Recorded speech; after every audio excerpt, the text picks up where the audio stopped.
Greetings citizens of the world. You've most likely heard of the recent exposure of the global security network called TrapWire. You may have also heard of the recent developments concerning the NDAA, or National Defense Authorization Act for fiscal year 2012. Obama's attorneys refused to assure the court in the latest hearing, when questioned, that the NDAA's provision, one that permits reporters and others who have not committed crimes to be detained without trial, has not been applied by the U.S. government anywhere in the world after Judge Forrest's injunction.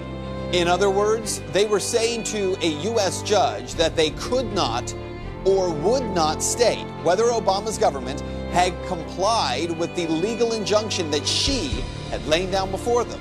To this, Judge Forrest responded that if the provision has indeed been applied, the United States government itself will be held in contempt of court. As time goes on, it gets more evident that our situation is getting worse. As citizens of the world, we must unite as we've done in the past. During such dark times we must become each other's light. United as one we can never fail. This is the principle we must believe in if we hope to make a better future. No longer can we be divided. Our common goals are too important for petty differences to keep us apart and arguing anymore. We're soon approaching a point in time where we as citizens are going to have to put some trust in one another. Understandably, most of us have been slow to put trust in each other. This is both out of fear and self-defense. We know there are bad people out there. We also know there are government informants spying on people. Those two things cause trust to be a very rare thing.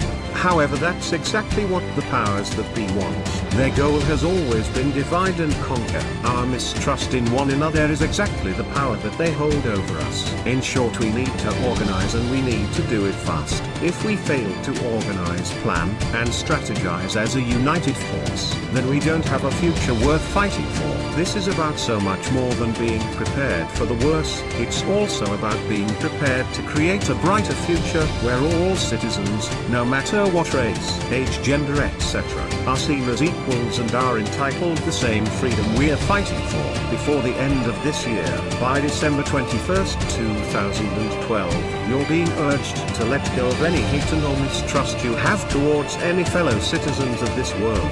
You're being urged to form an unbreakable alliance against all forms of tyranny and suppression which target basic freedoms. You're being urged to come together as a united world and say we as citizens demand our rights to freedom and liberty. Most importantly, you're being urged to realize we're all brothers and sisters, one species, connected by the basic instincts we have to socialize and protect one another. 2012 is not the year we wake up as a group, or even a planet. 2012 is the year we wake up as a species. However, this can only be done if you want it to be. You hold the power in your hands. You are the future, as are we. We are anonymous. We are legion.